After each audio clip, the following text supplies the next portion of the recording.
Welcome to part 2 of our 100th Here's Why episode celebration. Which, of course, is actually episode 101. Better known as episode 100 part 2. Do we really want to start this again? Oh, yes we do. But let's save it for off camera.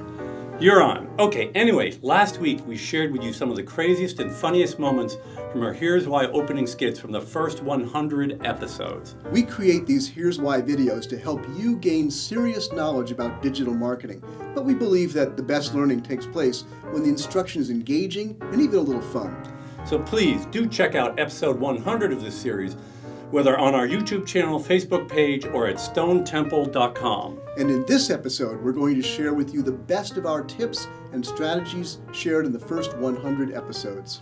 And as an added bonus, watch for a couple of brand new, never-before shared tips I recorded just for this special episode. Okay, Jonathan, as they say in the movie biz, roll 'em.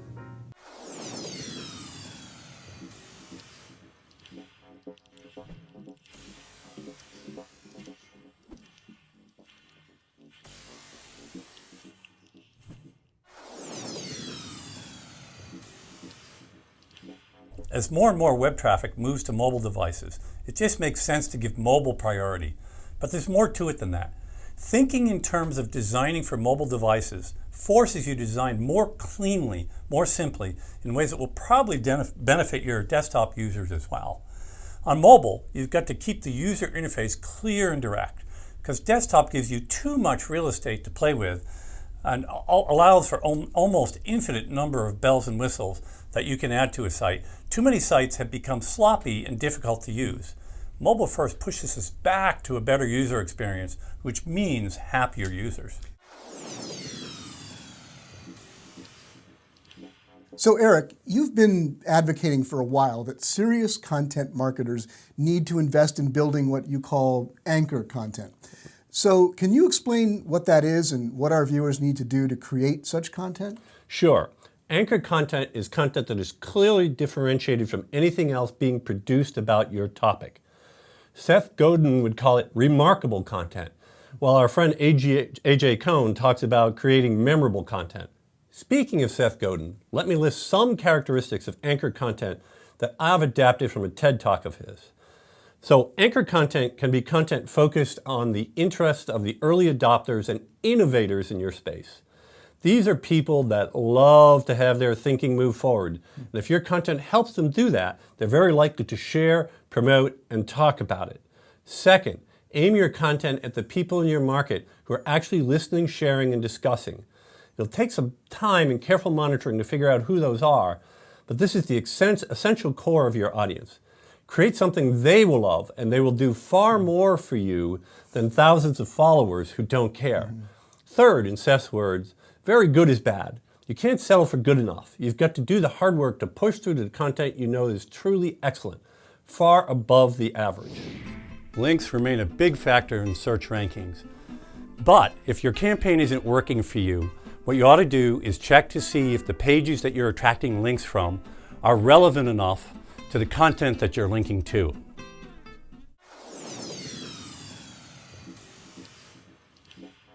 Okay, so here's the moment. What did you find? Are links still powerful? They are really powerful. In fact, in actually two of our different analyses, we showed a nearly perfect correlation between links and ranking. Keeping in mind that correlations isn't the same as measuring the actual weight of a ranking factor. But they are still extremely powerful. We cemented that, by the way, in our write-up of this with case studies from a mix of our clients that show us just like clockwork using high-quality content marketing campaigns and driving people from position 18 to number 1 on a query that gets 160,000 searches a month. So it works great. You really need to keep links as a major part of any SEO program that you're in. Right, but readers on site isn't necessarily the right success metric for other businesses. That's right. In fact, it's probably not the thing that most businesses should be concerned about. If you are not a publisher, then you are probably selling products or services. And therefore, your ultimate success metric is increasing leads or sales. Of course. So while scaling up, churning out massive quantities of content may get you indexed in search for a wider array of long-tail searches, inevitably the quality of your content will be reduced. And that will probably mean fewer conversions. Sure, because lower quality content gives little incentive for anyone to buy your products or give you their contact information. But there's further potential damage beyond the impact on direct conversions. And what's that? Well, the impact on your brand. In competitive business markets, it's imperative that you build a strong impression for your brand.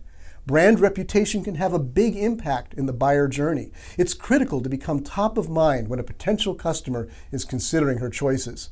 Only high-quality content can contribute to that. If your site covers more than one major category of items, and you're ranking well in one category but not the others, then you may have a problem related to links.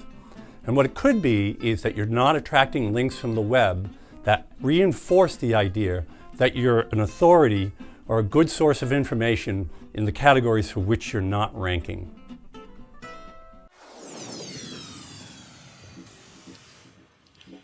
Make really good stuff and market it effectively.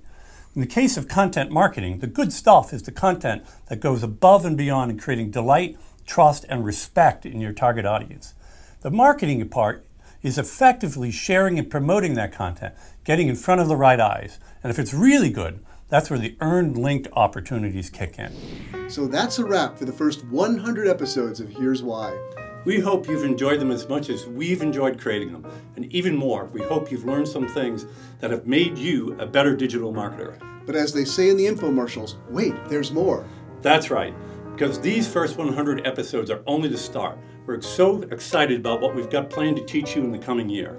And if you've appreciated this free resource coming to you week after week, the best thing you could do to say thanks to us is to share these resources with others. We really appreciate it when you do that. So here's to the next 100 Here's Why shows. We're grateful you've made this one of the most watched video series in marketing, and we pledge to you to keep bringing you actionable, insightful content on the why behind the what of digital marketing. And we pledge to keep having fun with it as we do. So we'll see you next time.